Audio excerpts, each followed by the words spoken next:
Okay, so I thought I would make a video, um, kind of just going over an interesting topic. Now, I paid somewhat attention to the video. I mean, granted, this might just be how I operate, but usually I don't fully pay attention to half the videos I watch. I kind of like listen for the first half or for the first quarter, do my own things, and then listen for like the last quarter or so. Basically, I mean, I get the overall gist though. And I was watching a channel called Healthy Gamer, and he was talking about male loneliness. And it was interesting because, he posed a question that, I never really thought of, and that is, how often do you get hugged? How often do guys get hugged? How often do we, you know, how often are we shown affection? And it's not really that often.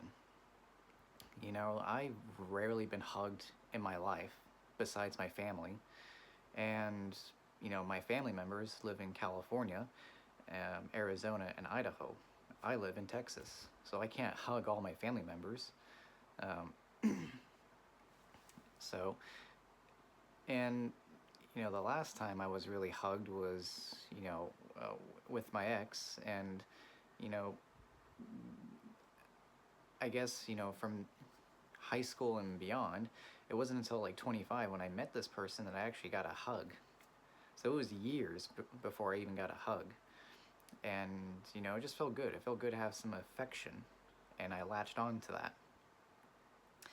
And that was the point that this guy was making. Um, and another thing is maybe just a lack of a social safety net for guys, it seems.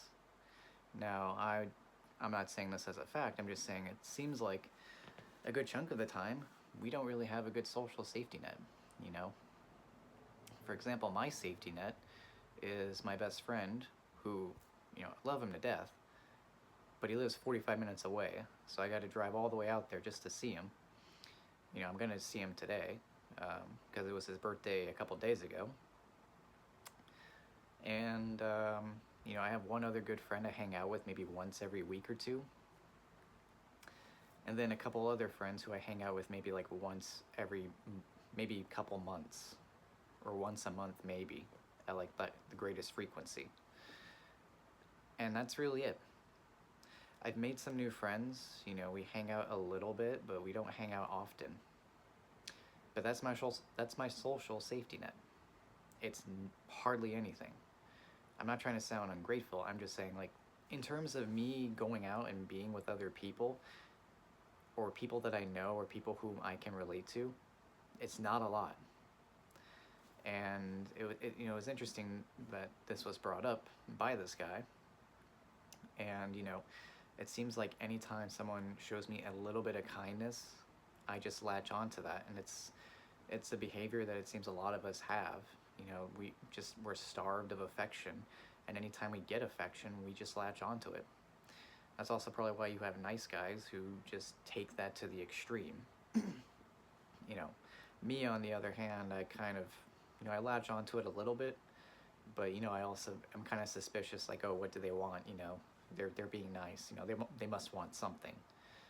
I think that also goes back to me being used as a kid, by other people, for their own personal gain, and it kind of hurt me a bit.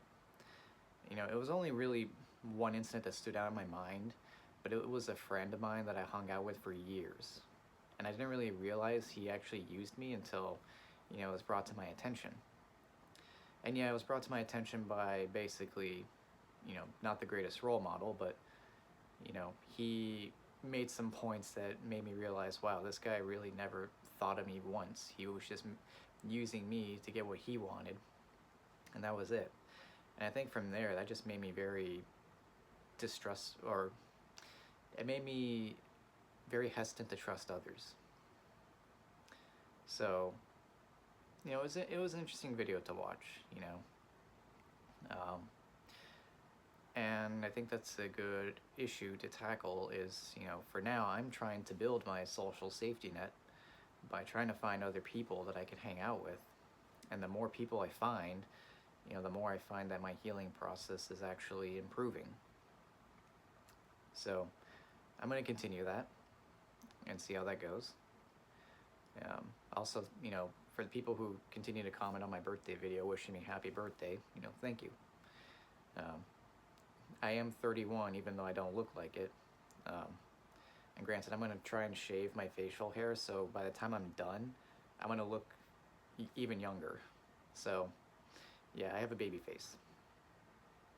But, I just thought I'd talk about that video, talk about the fact that it just seems like a lot of guys out there don't have a good social safety net, and it just seems like we're more isolated than ever, especially in a world where we're connected through technology. We're more disconnected now than ever. I find it hard to go out in public and even just relate to people because I'm so used to doing that stuff online. You have time to think about what you're going to say. You can also just not even talk to people if you don't feel like it. There's ghosting and everything, which does hurt, but that's just the reality of being online. People can just ignore you and not even give you a reason. Whereas, in public, when you're talking to someone, they kind of have to tell you, hey, like, I'm not really interested in talking to you. At least something that comes off as not too rude, because, I don't know. It seems weird that you would talk to someone, all of a sudden they would just turn away and not talk to you. Like, that's just asking for confrontation, and people don't want that. Because if I were talking to someone and they turned away from me, I'd be like, hey, I mean, what's up? Are you not just going to talk to me? That's kind of rude. You could at least just say, hey, I'm not interested in having a conversation with you, and then turn away. At least then I know, hey, this person is just not interested. But if you just turn away and not talk to someone, you're just being a dick. Just tell them. I know that a good chunk of the time people have hesitation about telling people or rejecting people, or telling people that they're not interested or rejecting people. And yeah, I can understand it, but at the same time, you got to stop putting people in a black box. As my ex had said, I need to stop putting people in a black box and treating them as this one, this one unified entity, or this one unified concept that I have.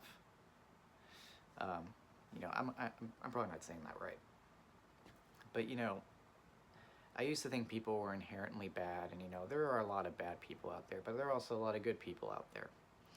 And I'm trying to see the good more than anything. I'm trying not to watch bad shit online. Trying to practice driving more, getting a little bit better at it. So, I drove on the highway to my interview, and that was interesting. I'm going to continue to try practicing driving on the highway, at least to get to my other job on Saturdays. But, yeah. Overall,